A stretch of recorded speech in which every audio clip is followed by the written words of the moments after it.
The night wind from Monterey Bay howled through the empty parking lot, carrying the scent of salt and the faint rumble of Harley pipes still warm. The steel door of Coastline Sentinels MC swung open, spilling yellow light over the oil-stained concrete. A little girl, maybe 9 years old, stepped in, her tiny hand clutching a crumpled bill. The laughter, the rolling billiard balls, the clinking bottles, all froze. 24 tattooed eyes turned her way. "Can you save my mom's life? For $5? Her voice was a thin thread, but it hit the floor like a lead weight. At the head of the table, Mason Anvil Drake, the chapter president, stopped dealing cards. 6'4", shoulders like a wall, a pale scar cutting down his cheek. Beside him, Bear, the sergeant-at-arms, straightened up. Wrench set down his cue. Doc, a former combat medic, slowly turned around. This was no place for children, especially not at midnight, and not inside a biker clubhouse on the California coast. But the girl stood her ground, unblinking before the skull tattoos and the heavy leather patches. She held out that $5 bill, a trembling leaf in the neon light, as if offering her entire heart. And for a long moment, so quiet you could hear the tick of the clock, the air changed its scent. The smell of urgency. Monterey, California. A seaside city wrapped in fog and salt. Coastline Sentinels MC had a reputation. Tough, ex-military, ex-cons, dockside mechanics. But beneath the noise and chrome was an unspoken rule. Protect the weak, especially women and children. Locals feared them, but also, secretly, trusted them. Even the cops sometimes asked for their help. Mason Anvil Drake, once Special Forces, eyes calm as deep water. Bear, built like a steel locker, loyal to the bone.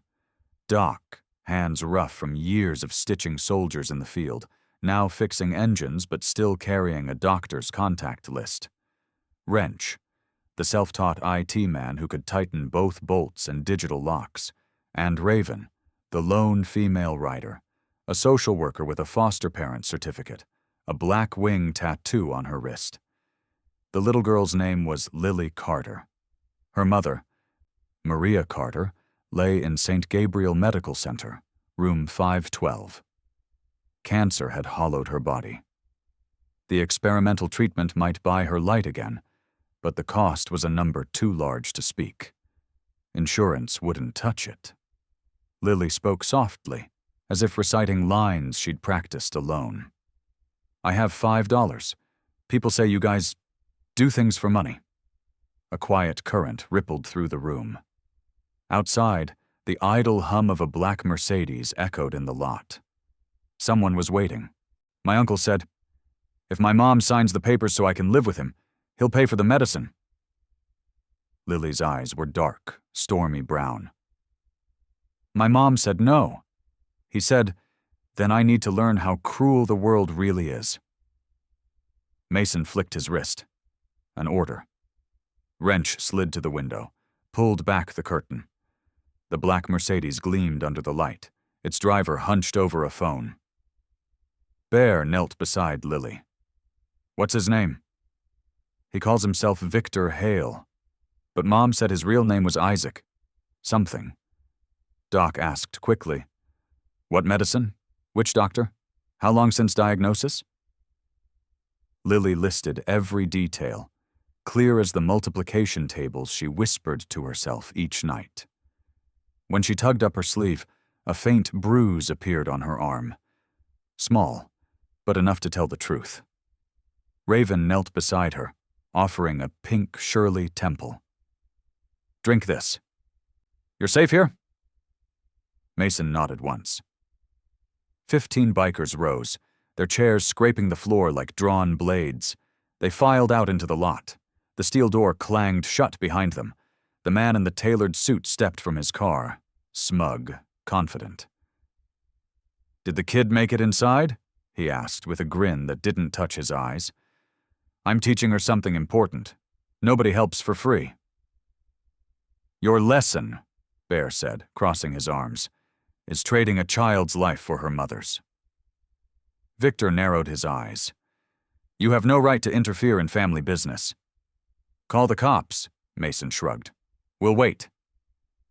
Before Victor could dial, Doc emerged holding his phone.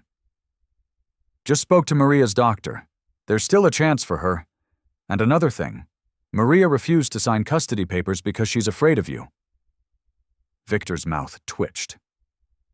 Wrench turned his tablet around.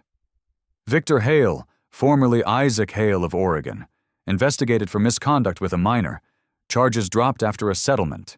New name, new state. Silence thickened like smoke. This is blackmail, Victor spat. No, Mason said quietly, eyes like a lighthouse beam. This is justice. You have 10 seconds to disappear. Or I call Detective Sarah Morrison, Crimes Against Children Unit. She's Bear's sister. The Mercedes squealed out of the lot, burning rubber into the fog. Mason didn't look back. Now, he said, let's save Maria's life.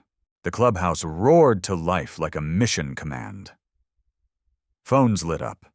Bear called the nearby chapters. Doc wrangled hospital bureaucracy. Wrench built a fundraiser in 10 minutes, posting one simple line.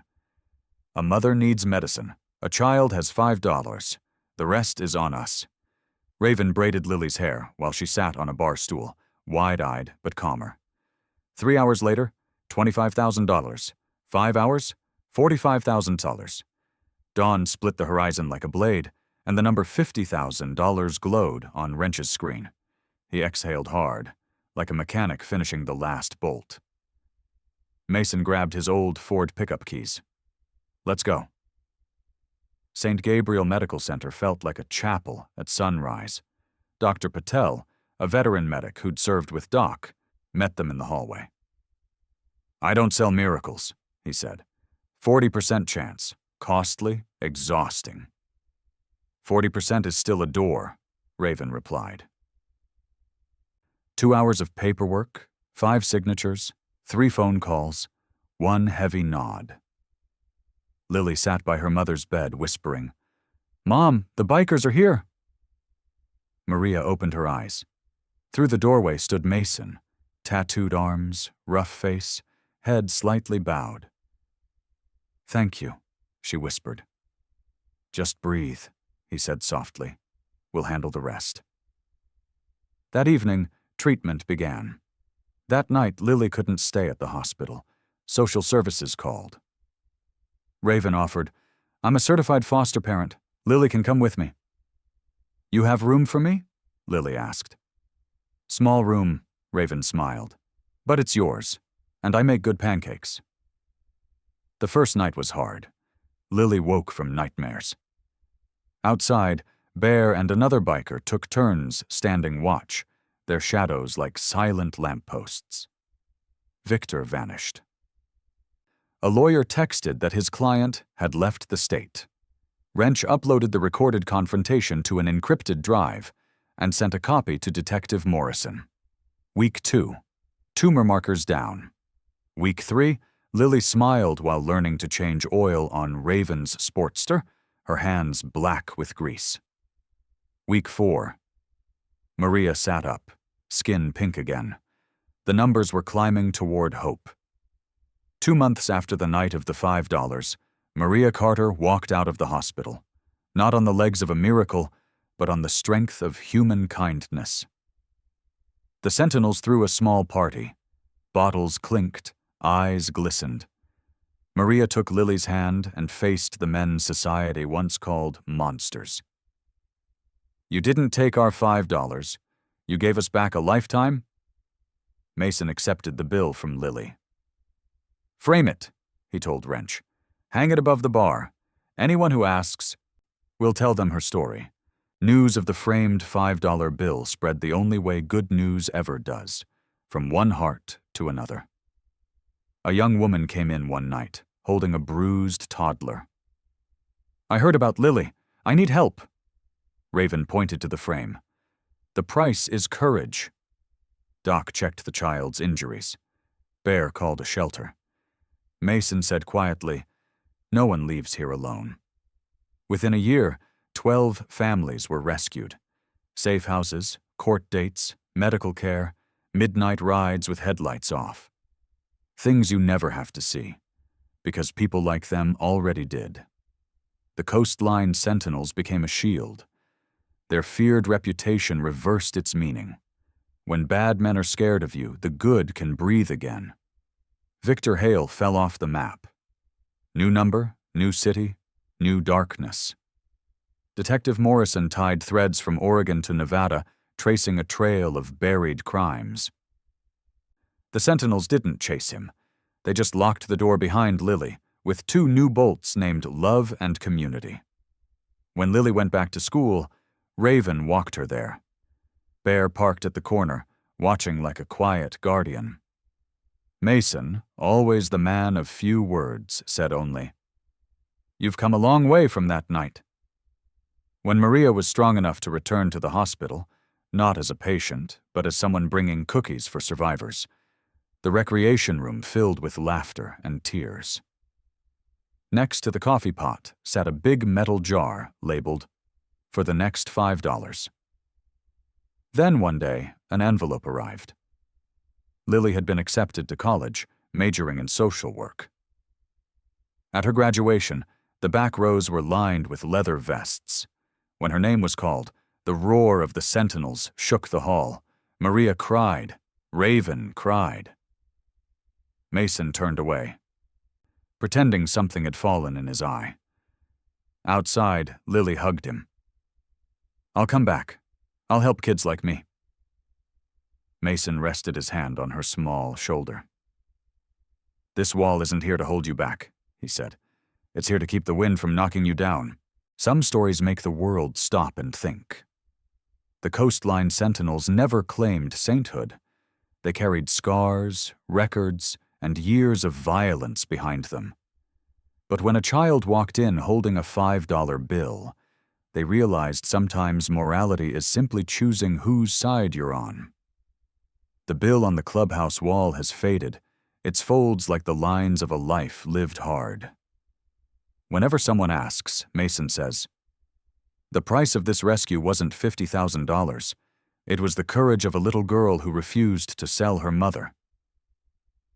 Men the world once called dangerous chose to become protectors, to let the roar of engines swear an oath. When evil comes, it will meet a louder sound. In the end, what saved Maria wasn't medicine alone.